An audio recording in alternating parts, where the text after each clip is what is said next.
Bob, we brought it up in the first hour, but again, two big-time plays from Rashid Shaheed. He showed his speed and his explosiveness to get downfield. And Brian Edwards, who was a pickup, he's not costing you a ton of money, but he showed his ability to get open and use his big body in space to make a play. So, Mike, Brian Edwards, when was he drafted? Third-round pick.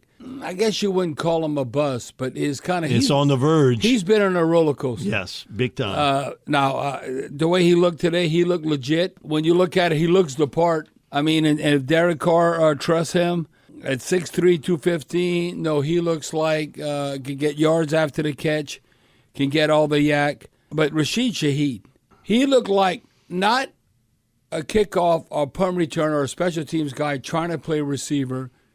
He looked like a receiver today, what we've witnessed in his maturation. Oh, that's a big word for me. His maturation to get where he's at compared to where Mike. He's a receiver that also can be utilized in the return game. Rashid Shaheed, Mike, I was thinking third banana. You look at Michael Thomas. You look at Chris Olave. And then can Rashid Shaheed be that third or fourth guy? Because he'll never be that truly dominant big guy. He's too small. He's just too small, but to be the number 2 receiver, why not? And that would be best for Chris Olave to push him. I mean, Rashid Shaheed is bigger. He's 6 foot 180, but that's skinny. When you look at it, Chris Olave is 6 foot 187. So that's why we need Michael Thomas to work out. Okay. This is the other thing. I don't know, and I'm not hating. I'm not an old man, get off my lawn type evaluation. But I got this text, and it's true. I don't know. Considering the amount of money he's cost the team the last 2 years, is he setting himself as a leader on this team going forward? Well, if he was a leader like Cam Jordan, he should be here. Hello. Now, or is he just going to sit on his pile of money every time he gets any minor injury? How about proving to the fans that he wants to be here, Pat? Okay. They took out, my understanding, Mike, I don't know, what would be the right term, like the metal in his leg or something, or I don't know. He did have some hardware in there. Hardware, okay. Remove the hardware.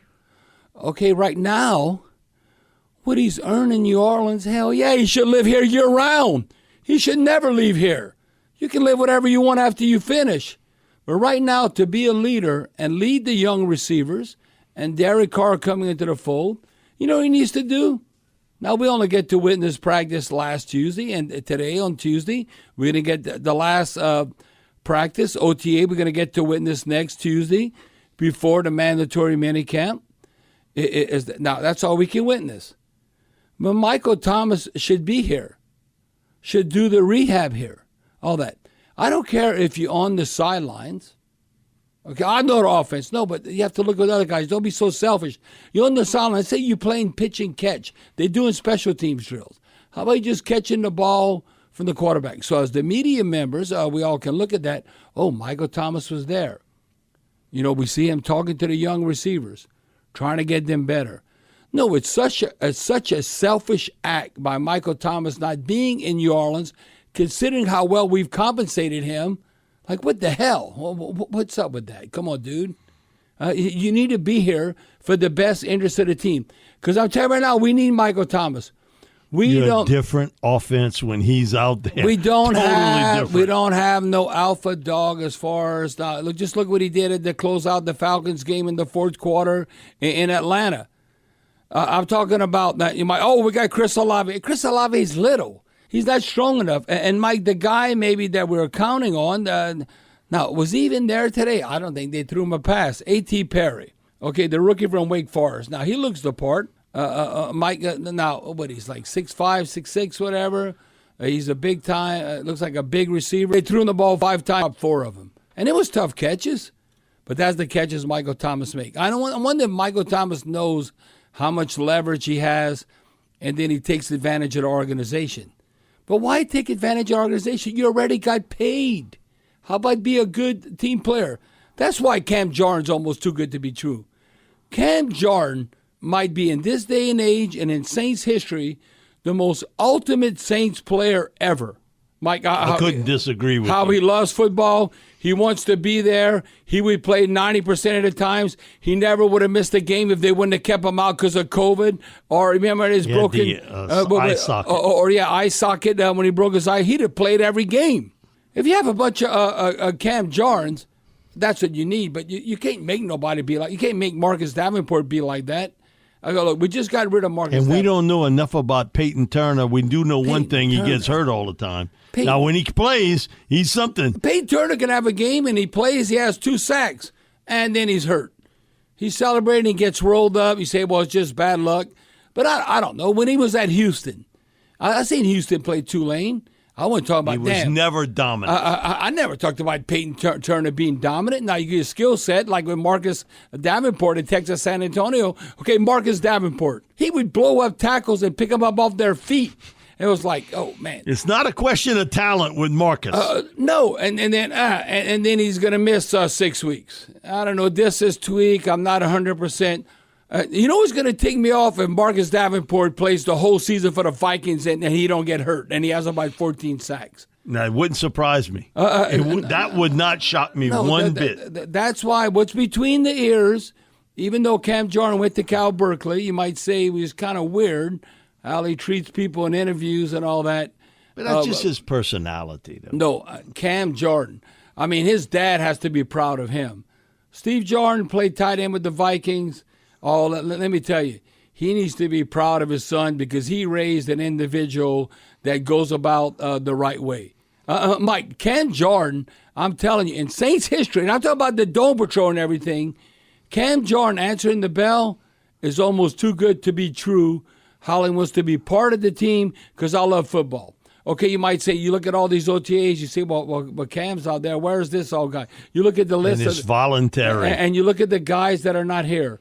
Because you know why? Because once football's over, it's over. Now, you might talk about football, but actually participating, then I'm not saying in the real world, you might still be able to talk about it. I mean, I've done this now 26 years, Atlanta, New Orleans and all, but it's still not being part of a team on the field.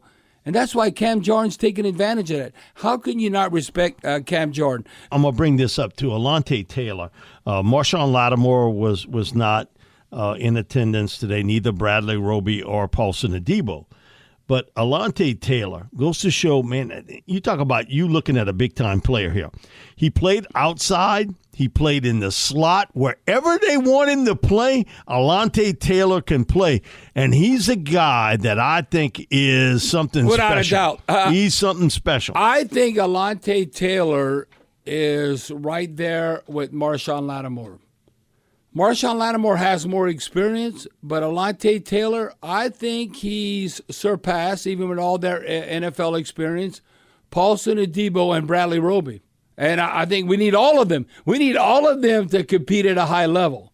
But I'm looking at where Alontae Taylor is, Mike. And listen, I've always talked good about Paulson Adebo. I think even addition when we got Bradley Roby. When I look at Alontae Taylor, Mike, that might end up being a steal. What we got? No, he was he second round? He was a second round. Yeah. So that a lot of people he's second round, but he plays like a first round corner. No, I think you'd agree with that. I agree with it, and he's a guy that is so smart, so poised, and he doesn't let a bad play affect the next one. And a lot of times you see this with a defensive back, especially early in their NFL career. They'll give up a couple big plays.